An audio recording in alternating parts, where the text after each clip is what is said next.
everyone, and welcome to another edition of First Impression Sports Talk. This show is going to be very special. We're going to have a very special guest, and we're going to have a great conversation. So when we get back, I'll introduce our guest. Welcome to Jasmine Pollock's First Impression Sports Talk, the fastest growing sports talk show in the country. And now, here's your host, Jasmine Pollock.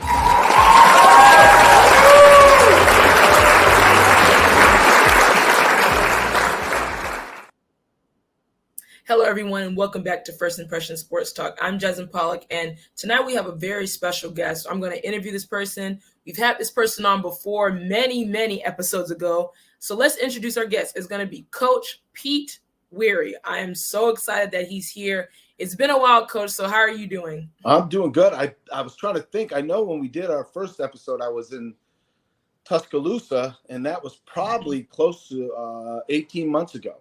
It had to be 18 months. Yeah, you've been killing it. You must be killing these episodes out. So I'm grateful to be back and honored. Thank you. Of course. So I'm happy to have you back. The last time we had a great conversation, so I'm sure we're going to have another great conversation. So let's start out. So what's going on? 2023, the new year, we're in the third month. How's everything been going for you? And, what has been happening? What's been going on? So as some of our listeners might remember, who knows, we might have a bunch of new ones. I hope we do. But I work with college basketball. We serve them professionally and familial, and then spiritually if they want it. And I work with a ministry called Nation of Coaches. So the truth is, in the last probably year and a half since we last talked, we continue to grow. We continue to see opportunities to invest in coaches, the teams, the athletes, and it's been outstanding. We've added staff. I'll say it this way, Jasmine. So I joined the ministry in 2013. We had a staff of 4 people. And we had my boss, who's the CEO. We had our COO. And then we had, and I really hope our listeners catch this, then we had a gentleman that had coached at Carson Newman for 9 years. He was the AD and head basketball coach. He also helped start the Black Coaches Association with John Thompson, named Dale Clayton. And then I was the next guy in line. And so we would have a staff call, a Zoom call, and just be the 4 of us and 3 or 4 assistants, financial people, so forth. Now we get on a Zoom call, we're on 2 pages. So, in 10 years, we're now up to a staff of about 30 people. It's overwhelming. Yeah, it's overwhelming. When I first joined, we had what we call character coaches. And the best way I describe that, it's almost like a chaplain in football. Basketball doesn't happen. The reason is because football makes so much money, you can do whatever you want, right? Right. And so when I joined, we had 50. We've now trained close to 300. Right now, we probably have about 100, 190 placed. And I'll jump here, Jasmine. And the reason that somebody will say, what happened to the other 110 is, well, when coaches get let go, then we start all over again. And speaking of that, that day is coming right now. There's 2 websites, Hoop Dirt and Whoop Dirt, WHOOP, which is women's hoop.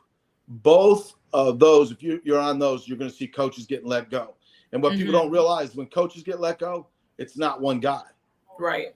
It's 5 other staff members, and then it's often GAs, so forth. It'll be a change of 15 to 20 people's lives out of work and so forth. So we help them when they try to navigate that. And this year they're predicting 60 to 65 Division I head coaches getting fired. That's just Division I. And we deal with 2, 3, NAIA, JUCO.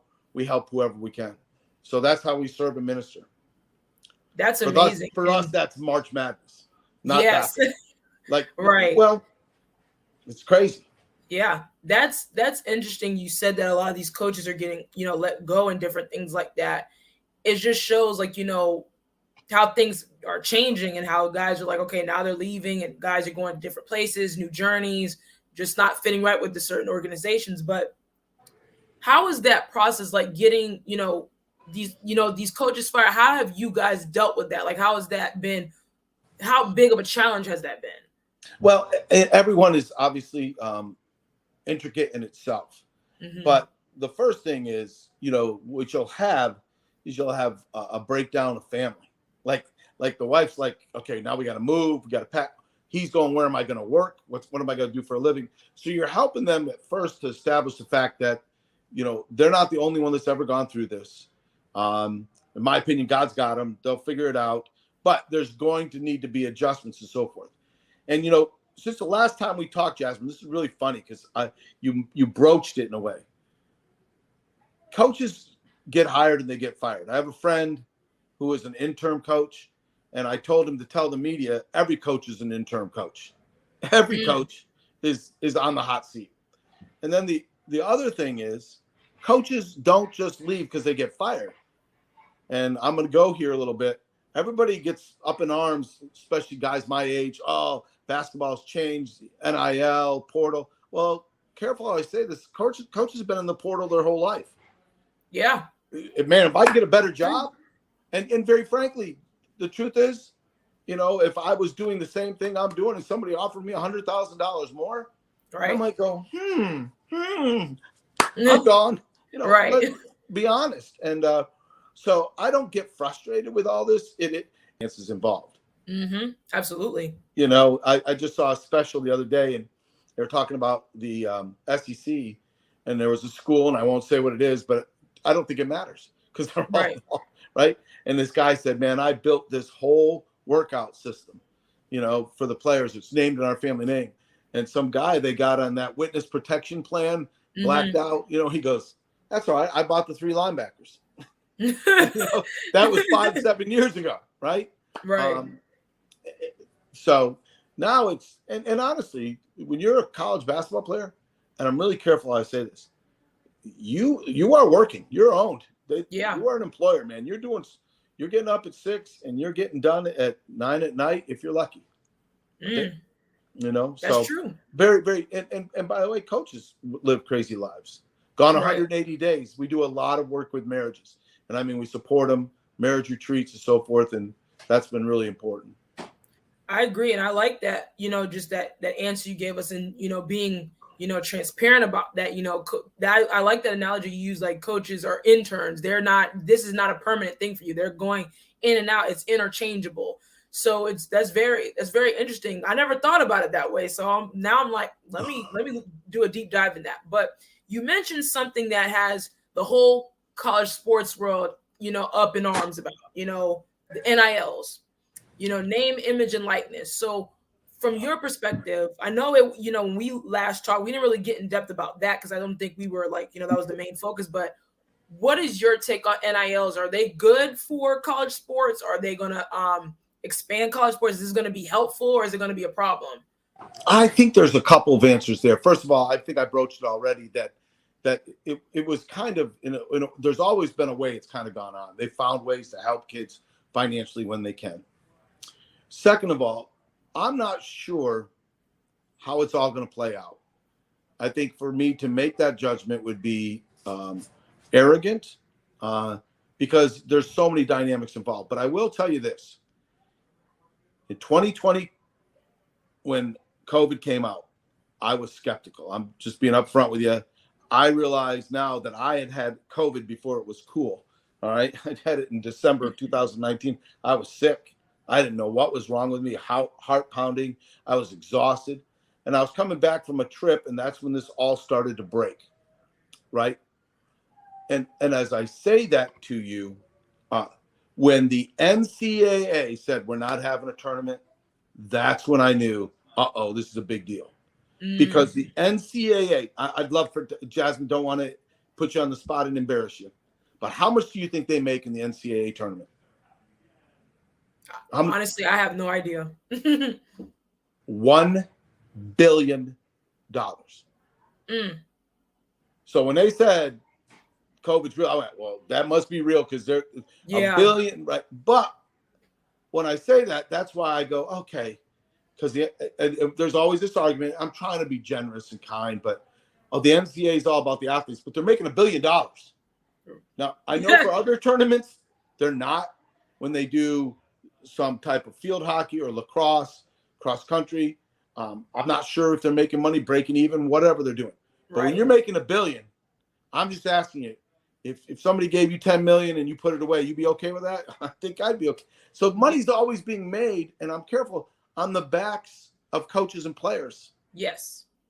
So I know numerous guys, and I'm going to put it this way, guys that are now in athletic administration, guys that were players, guys that have a heart for God, that have looked at me and said, man, I walk into it's a Power 5 school, in the bookstore is my jersey, and they're making $75 on that jersey, and I'm getting nothing. Yeah. And someone will say on this call, yeah, but you got your education. That is true. But if you look at the hours of work for the amount of money for that education, right, I think you're going to look at some really, really weak wages. I know athletes have been blessed, but I also think and by the way, another one is, I had a friend say this to me, this was not caused by ADs and athletes. This was caused by presidents of colleges. You know how? Because when the president of college heard, man, Under Armour will give us $100 million if we wear their stuff, give it. Yeah.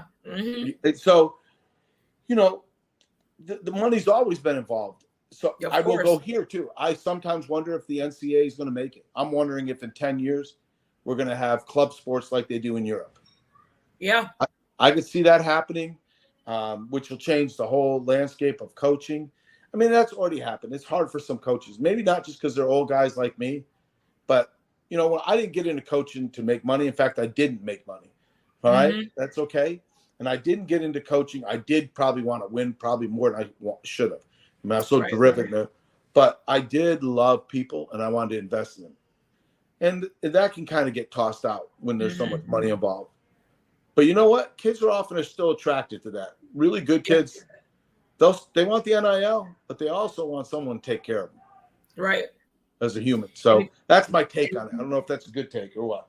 That's a good take, though, because even for me, like I look at it, of course, you have a lot of these players, these schools are making a boatload of money off these athletes and coaches, like you said.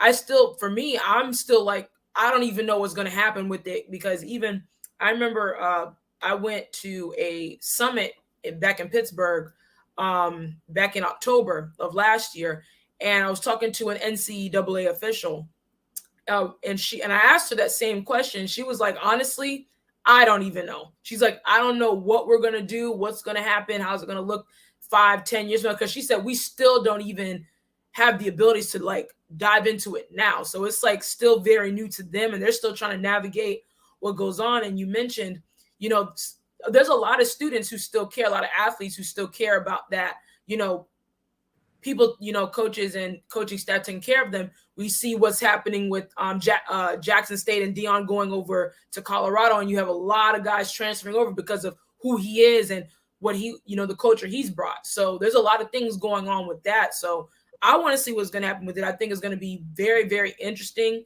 in the coming future, but there's a lot of question marks regarding it. But on to the next question.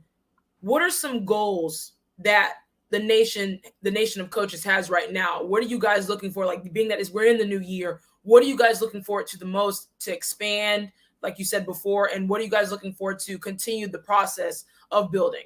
Okay, so folks, you all don't really know this. We talked a little bit about what we talk about, but I did not know she was going to ask me this. And as Jasmine has asked me this is one of the best questions I could have been asked, because I believe it's going to give hope to people out there, especially for the athlete. As I mentioned, one of the best things we have done is to support coaches in their marriages. For some of these athletes, it may be the only marriage they see, which is, I'll be very frank with you, a very big deal. It impacts them. But the next area that we have really begin to address, and I know Jasmine's going to be ecstatic about this, I mean it, is we are working on ways to help athletes with their mental health and the challenges that they face. Yes. So we have already done this. We have partnered with WinShape Ministries, which is with Chick-fil-A.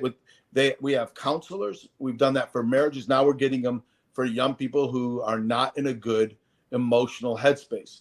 I will share one story for a coach. We had a coach who had been in the Army, and he had a very, very traumatic experience. And during the year, he had a real emotional breakdown and considered suicide. We right away got him to some help. Our our ministry helped raise money. We raised for him to go away for a month, $30,000 program. And he is now almost ridiculously, I could say it like this, the poster child, the spokesman for that group, because he's had such change. And it's been such a testimony to his players, because all of the players have something emotional going on, because we know there's this fictitious world. There's this world where you look on the internet and you go, man, like even now as I look at this, I'm going to say it, Jasmine, don't reach over here and slap me on the TV now. Okay. Jasmine, you're looking good, but I'm looking old, Jasmine. Okay. And so what I need to do is probably go and make a picture of this. You change the color of my face. Oh, yeah. Make me about 40 pounds thinner. Everybody watching be happier. I'd be happier. It's not a real world we're living in. We only see people at their best. We don't see them. And so then a person looks at that and goes, I must not be getting it done. And that's not the truth. It's not the truth. And, just last night, and I'll give you a couple illustrations. I can't go deep dive in here because I don't want to lose any credibility of privacy with people. But of course, I know a young man that chose. I wish I could say it, because he chose a college. He could have gone anywhere. If he is now in the pros. If he was now playing in high school, he would be getting at least $1 million. All right, in NIL money. He chose the college. He called them the college he went to because of their high academics. People just didn't know it because he's such a freak athlete and a good player. But he's really, really smart. And he really wants to educate people with the African-American movement. He's a phenomenal young man. All right. So there's one of, like, people just don't know. They make judgments in this mental health stuff. And then they look at another person who I know right now, all they do is they put up this front. They're majorly insecure, an athlete, and they're on the edge all the time. And then I just happen to be around an organization during trade deadline. You would not believe the mental stress on that in the NBA. Because just imagine talking to your producer, talking to you. All right, you guys got to move it, and you got 12 hours. Right. Like, and what if you move from a good team to a bad team? What if you move from a bad team to a good team, but you can't bring your family? All of these, and that's that area. But in college, it's even higher because kids don't usually have a northern compass yet. They're trying to discover who they are. So our new focus is we are developing a whole mental health staff and team. That's crazy. It's great. It'll help coaches and athletes. Right. And I think we touched down on that the last time we talked. I'm really big on mental health and making sure, it's not, we tend to look at just the athlete. Oh, he does phenomenal. She does phenomenal. We look at the coaches. They have a great record. They're doing well, or they're not doing so well. This player is not as good, but behind the scenes, when there's no lights, there's no cameras, there's nothing. It's just them. How is their mental state? How is their spiritual state? And it's important that we have conversations like that to make sure people are at their best inside and out.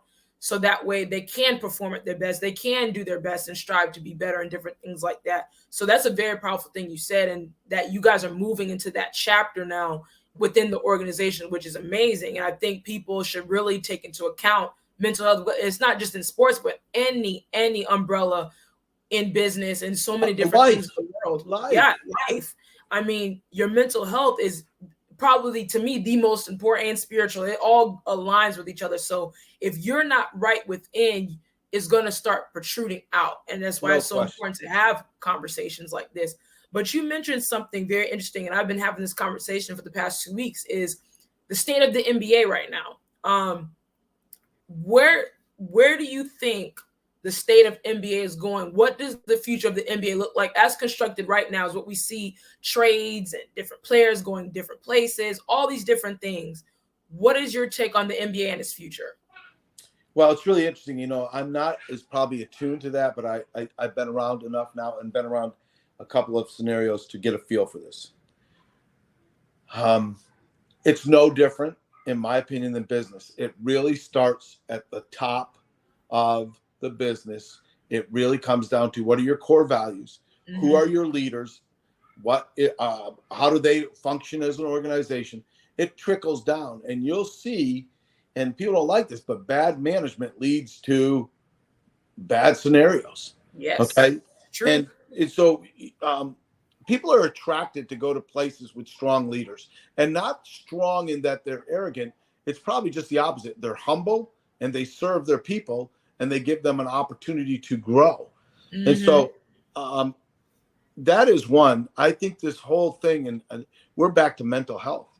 Yeah. When this whole thing with, I don't know it all. I do know somebody that coached John Morant and said he's a great kid. That's all he said to me, and I have very good confidence in that. But I'm not in his John Morant's shoes. I am not, and I think that's a whole nother thing about mental health and so forth. You know, I'm not advocating either way. I don't know all that happened. That's the first thing.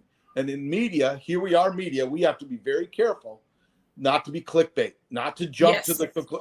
I'm telling you, I know situations going on that are hyper media, and I know some of the coaches involved, and they're not speaking the truth. Mm. And I would say this, man, I know it's a sports radio show. I am so frustrated in our country that we have, if you watch one side and watch the other, you think we live in two different countries. When the fact is, the truth is, Jasmine, and you're in my boat, if we sat here talk long enough, we might disagree something, but that doesn't mean I hate you. Exactly. In fact, we probably have way more in common, which we've already seen in our conversation here, than we have in our diversity. Exactly. And so we spend so much time. Well, Jasmine said it this way. This is what she meant. I don't know what you always meant. Man, I think, and that's why asking questions is way more important than telling people what to do. So the state of the NBA, it's the organizations, I think, that ask questions, that listen, that lead with integrity, strong core values. I think other organizations, it's a challenge, and you see it play out. You see players say, "I'm out." They'll bolt if they'll find a way. So and I agree with that. I agree with that wholeheartedly. You know, and you can even look at the standings alone. Like there's only a few teams, you know, like up here, and then everybody else is like falling behind, and you can clearly see it what's going on in the NBA. But you mentioned something that was so powerful about media. And even though I'm going into that field, I have worked very hard, you know, doing my show to ask questions and have open dialogue and not be biased and just have open conversation like this and getting other people's perspective, because I'm big on that, and hearing other people's sides of things and their stories. So I find that very important. But one last question before we get out of here. And this one, you know, this one just came in the head. Like I didn't even have it written down. I'm good with this. Woo, let's go. So, what advice do you give an athlete or a coach, you know, in the world that we live in today? How do you keep your spirituality intact? How do you keep your moral compass intact? Mm-hmm. How do you continue to be a Christian, a true Christian within the sports world, within the world in life, period, going out working for different organizations that may have different views on particular things? There's a great book that I just got by Lou Giglio, and it's called "Don't Let the Enemy Sit at Your Table." And I'm actually reading that one, and another one on mental health, which is called Mindset by Michael Hyatt and his daughter. All of this deals with this. You have to feed your mind with truth, and you have to call out liars, at least in your mind, like that's not true, and then you don't give them a seat at your table. I think it's imperative that we feed ourselves with truth, and we feed ourselves with that which will encourage and exhort us and make us think true north. With that said, I think you then must be very guarded about social media. And I think everybody would go, duh. That's a duh statement. But there are still so many people that struggle with this. I have a friend that's a coach at a very high level. I wish I could dig deeper. He's unbelievable. He's unbelievable because he doesn't have any of that, and he knows who he is. He knows what he believes, and he's not going to budge, and it's not arrogant. It's actually the exact opposite. Whenever the team struggles, he takes the blame. He is a phenomenal, strong leader. With that said, I sometimes have to tell him, hey, this is what the media said. You're okay. This is, and he's got to deal with the media, right? And I really am careful because you said it, Jasmine. When you're asking questions for a coach, you really want to know what's going on, or do you want to catch them in a statement that you can make a story out of? Yes. And there is a major difference. And I've seen them do this. I know the guy, I know what he said, and I've seen the version. Oh, this is what he meant. Exactly. Okay. And I will tell you this from my impression, the players love him because he tells them he cares, he tells them he loves them, and it's not rhetoric, but he also tells them the truth. And I mean, sometimes that's not fun. Like my stepfather was probably the most influential man in my life, and he would look at me and go, hey, basically suck it up, Buttercup. You're being a baby. Right. And I didn't like hearing that. Meanwhile, my mom's going, he's fine, he's fine. That was the liar, right? She'd be upset right now. She knew I was saying this because no, you were. No, I knew I had issues. I knew I was arrogant. I knew I was proud. I didn't yield to humility. I dug in, and so I think that's really important that we help kids and adults feed your mind with truth and put up barriers to non-truths, negative talk. It's so unbelievable to me. Even that you and I can have this. I'm gonna be real honest, folks out there listening. Jasmine and I are having a conversation. I'm gonna walk away encouraged.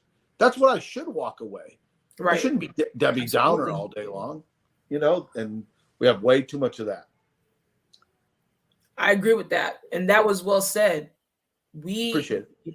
As a people, especially, me being like, and that was advice was for me too, because I asked that for myself as well. But just we see that right now in the social climate, because I'm on social media. I see what's going on. I keep up with obviously a lot of things, and I see people twist words all the time. And then when someone comes out and says, hey, that's not what I said, this is what I said, here's another story. Oh, well, he's doubling back or right. She's doubling back on her statements when that's not what I said in the first place. It was completely misconstrued. So we live in a society like that, and I feel it's important that people do their research. You have to do your research. I mean, you can't, it's our responsibility as media people to do our research and make sure we get it right.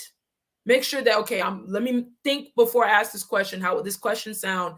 And would it be comfortable to ask this question in this moment in time? That's the type of person I want to be in this field, is to ask the real questions that give influential and impactful answers. That's love what that. I want to do. And you're headed that direction. The last advice, if you said for you that maybe I give you this advice, I give it to any young coach, young athlete. There's a process in all this. With what I'm doing, I am sometimes humbly shocked. I walk into certain places and get to serve different people, coaches, so forth. Right. And I go, man, I wish I'd known that. No, I wouldn't have been ready 40 years ago. I wouldn't have been ready 30 years ago. I am. Here's the cool thing. I've learned so much, but here's the even cooler thing. I'm still learning so much. And I hope that I used to tell you this to my son, and he quoted me one time when he was talking to a group of youth, and I was like, oh, he did listen. First of all, the grass is always greenest where you water it. And if you're not growing, you're dying. If you look at a tree and there's no green on it, you're toast. You're always got to be growing. That's why I love that you're doing this, because you're growing yourself in this profession. Actually, you've learned beyond this profession. You're learning about social and life adjustments, skills, and things that are making an impact on who you're becoming as a human being, as a person. Right. Appreciate it, man. I really do. Of course. And that wraps up our conversation. It's always a good conversation, Coach Pete. We're back and talking. It's been 18 months, like he said. Call me again. Since we talked, guys. So it's been a long time. I mean, maybe like my second or third episode. I'm like over 100 episodes in. There you go. Thank you again, Coach Pete, for being on here and giving your expertise and giving your testimony and just talking to us and giving us advice, giving the audience advice. I'm very thankful for that. Thank you. Honestly, it's my honor, and I'm praying that God continues to guide you, give you success, and that you can glorify him. Have a good one. Amen. And that wraps up this interview. We'll see you guys next time for more on First Impression Sports Talk.